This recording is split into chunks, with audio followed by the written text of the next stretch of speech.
व्लॉगचे जे चॅनल असतात तर त्याच्यामध्ये आपण दररोजच्या लाईफमध्ये आपल्या जीवनामध्ये काय घडत असतं हे दाखवण्याचा प्रयत्न करत असतो। त्यामुळे आपल्याला प्रत्येक वेळेस मेकअप करावा आणि कॅमेऱ्यासमोर यावं याची काही गरज पडत नाही। पण काही व्हिडिओ असे असतात की त्यामध्ये आपल्याला स्वतःला तयार व्हावं लागतं, तयारी करावी लागते। तर यासाठी बघा मी काय करणार आहे, आज माझा मेकअप कसा करणार आहे हे तुम्हाला दाखवणार आहे। तर ही आहे माझी व्हॅनिटी आणि याच्यामध्ये काही तुम्हाला मेकअप प्रोडक्ट्स दिसतील, तर हे वापरून मी आजचा सुंदर मेकअप करणार आहे। आणि इथे मी स्टँडसुद्धा ऑलरेडी लावलेला आहे। तर आत्ता बघूयात मेकअप कसा करायचा। तर मंडळी, आजच्या व्हिडिओमधून तुम्हाला भरपूर मैत्रिणी बघत असतील तर त्यांना सेल्फ मेकअप स्वतःच तयार होण्यासाठी आपण कसा मेकअप करावा हे सुद्धा बघायला भेटेल। तर चला पाहूयात हा व्हिडिओ आवडला तर लाईक करा, प्लीज चॅनलला सबस्क्राईब करा आणि हा व्हिडिओ तुमच्या फ्रेंड्समध्ये नक्की शेअर करा। आता सुरुवातीला माझे केस बांधून घेतलेले आहेत। कोणताही मेकअप असू द्या, हेअरस्टाईल करण्या अगोदर आपण मेकअप करतो आणि मेकअप सेट होईपर्यंत नंतर आपण हेअरस्टाईल करून घेतो। आता सुरुवातीला चेहरा स्वच्छ क्लीन करायचा आहे। किती फेसवॉश केला किंवा काही असू देत, चेहरा एखाद्या वेट वाईपनी स्वच्छ करणं गरजेचं आहे। चेहऱ्यावरती डस्ट असतं, धूळ असतं, घाण असतं तर ते निघून जातं। त्यानंतर तुमचं फेवरेट तुमच्या स्किनला जे सूट होतं ते टोनर वापरा आणि टोनर पूर्ण सुकू द्यायचं आहे। आता आजच्या व्हिडिओमध्ये तुम्हाला इन शॉर्ट मेकअपसुद्धा शिकायला भेटणार आहे। मागचा पण एक व्हिडिओ टाकला होता ज्याच्यामध्ये मी माझ्या सासूबाईंचा एक मेकअप तुम्हाला शेअर केला होता, पण ते शॉर्टकटमध्ये दाखवलेला होता। तर आज मी तुम्हाला व्यवस्थित मेकअप शेअर करते।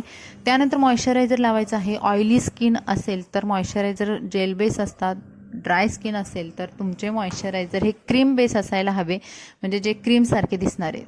सुरुवातीला मी माझा आय मेकअप करून घेते। आईज मेकअप करण्या अगोदर डोळ्यांना आपल्याला कन्सिलर किंवा बेस लावायचा असतो, जेणेकरून डोळ्याच्या डार्क सर्कल लपले जातात आणि जे आपण आय शॅडो लावणार आहे तर ते त्याच्यावरती बसून छान असे उठून दिसतील। तर सुरुवातीला मी एक कलर घेतलेला आहे। आता हा ऑरेंज, लाईट ऑरेंज कलर घेऊन छान असं ब्लेंड करून घेतला।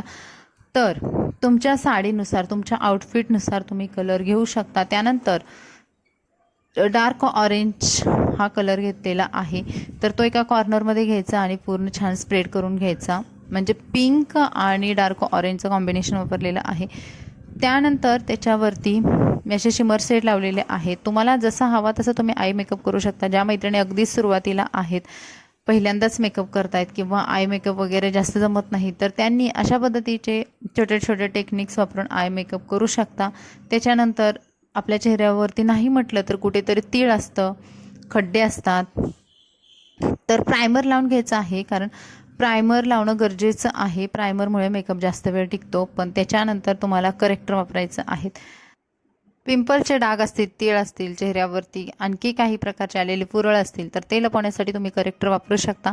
त्यानंतर त्याच पॅलेटमधला एखादा बेस घ्यायचा आहे किंवा कन्सिलर घ्यायचा आहे। ज्या मैत्रिणींना फाउंडेशनचा जास्त हेवी मेकअप नको आहे किंवा छोट्याशा कार्यक्रमाला मेकअप करायचा आहे तर तुम्ही असं फक्त बेसवरती सुद्धा छान मेकअप करू शकता। ब्रशने हे प्रोडक्ट लावायचे आहेत। ब्रशने लावण्याचा फायदा म्हणजे जो आपला प्रोडक्ट आहे तो आपल्या चेहऱ्यावरती अगदी व्यवस्थित स्प्रेड होतो, छान ब्लेंड होतो। मेकअपमध्ये ब्लेंडिंग खूप इम्पॉर्टंट आहे। कन्सिलर वापरायचं आहे, कन्सिलर स्किप करायचं नाही, कारण कन्सिलरमुळे चेहऱ्यावरती जे आपले हायलाईट पॉईंट आहेत ते जास्त उठून दाखवण्यासाठी किंवा आपल्या डोळ्याच्या खाली जे डार्क सर्कल आहे ते लपवण्यासाठी, नाकावरती किंवा ओठांच्या बाजूला वगैरे जे आपले काळपट पडलेले चेहरा आहे तर ते लपवण्यासाठी कन्सिलर वापरून घ्यायचं। त्यानंतर कोणतीही लूज पावडर घ्यायची, लूज पावडर स्पंजवरती घ्यायची, छान चोळून घ्यायची आणि मग आपल्या चेहऱ्यावरती छान लावून घ्यायचं। अशा पद्धतीने आपला मेकअप लॉक करून घ्यायचा। त्यानंतर तुम्ही कोणतंही कॉम्पॅक्टसुद्धा वापरू शकता। जर तुम्हाला आणखी थोडंसं हेवी किंवा थोडंसं अजून ब्राईट लुक हवा असेल तर तुम्ही कॉम्पॅक्ट तुमच्या स्किन टोननुसार वापरू शकता। त्यानंतर तुम्हाला ब्लश लावून घ्यायचं आहे। आता बऱ्याचशा मैत्रिणींना ब्लश लावायला आवडत नाही, पण ब्लश लावा। जर तुम्हाला आवडतच नसेल तर तुम्ही एकदम हलकासा पिंक कलरचा ब्लश लावू शकता। त्यानंतर आयब्रो फिलअप करायचा आहे। एखादा आयब्रो पॅलेट घ्या किंवा जेल आयब्रोसुद्धा असतात, त्याच्या ब्रशने तुम्ही छान प्रकारे फिलअप करू शकता। आता ज्या मैत्रिणी सुरुवातीलाच करतायत मेकअप, त्यांना आयब्रोज भरण्यासाठी प्रॉब्लेम येत असेल तर तुम्ही पेन्सिल वापरा सुरुवातीला, त्यानंतर अशा पद्धतीने ब्रशने सुद्धा भरू शकता। लावायचं आहे लायनर। लायनरसुद्धा व्यवस्थित लावायचं आहे, कारण लायनर लावण्यासुद्धा एक टेक्निक असतात। जर तुम्ही फास्ट गडबड केली किंवा लायनर लावताना तुमचा हात वगैरे हलला तर पूर्ण आय मेकअपसुद्धा खराब होतो. त्यामुळे हळूहळू सुरुवातीला नवीन असाल तर पेन्सिल किंवा पेन आयलायनर वापरा. ज्या पेन आयलायनरमुळे तुम्हाला छान ग्रिप बसते, हातामध्ये पकडता येतो. त्यानंतर हायलायटर लावा, हायलाइट्स पॉईंटला. त्यानंतर लिपस्टिक लावायचे आहे. आता लिपस्टिक लावणं हे सुद्धा एक खूप मोठा टास्क वाटतो, कारण ना लिपस्टिक जेव्हा आपण ब्रशने लावतो ना त्यावेळेस खूप छोटा ब्रश असतो, इकडे तिकडे थोडा तरी पॉईंट जाण्याचा चान्सेस जास्त असतात.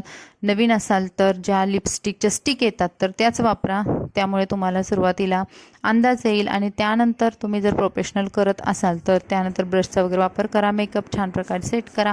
अशा पद्धतीने मी माझा मेकअप करते, छान प्रकारे सेट करते. त्यानंतर काजळ लावायचं आहे.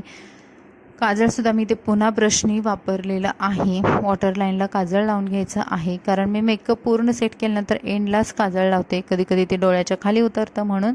आणि इथे झालेला आहे माझा मेकअप. त्यानंतर हेअरस्टाईलसाठी मी थोडंसं क्रिम्पिंग करून घेतलेली आहे स्वतःच्याच केसांना. आणि सुरुवातीचे म्हणजे जे समोरचे केस आहेत त्यांना थोडंसं क्रिम्प केलेलं आहे. तर अशा पद्धतीने मी व्हिडिओसाठी रेडी होते. तर प्रत्येक व्हिडिओला रेडी व्हावंच लागतं असं नाही. जर ब्लॉगचं चॅनल असेल तर आपण सिम्पलसुद्धा जे डेली रुटीन आहे, डेली आपण कसं असतं ते सुद्धा दाखवू शकतो. पण काही असे ठराविक व्हिडिओ असतात की जिथे आपल्याला रेडी व्हावं लागतं. तर हा व्हिडिओ तुम्हाला कसा वाटला, याच्यावरती जी मी कॉस्ट्यूम ज्वेलरी वगैरे घातलेली आहे, मिनिमम घातलेली आहे ज्वेलरी ड्रेसच्या अकॉर्डिंग, तर ते कसं वाटलं तुम्हाला, एकंदरीत लुक कसा वाटला कमेंट्समध्ये सांगा. व्हिडिओला लाईक करा आणि पुन्हा एकदा आपल्या चॅनलला सबस्क्राईब करा. चला भेटू नवीन व्हिडिओमध्ये. Bye bye.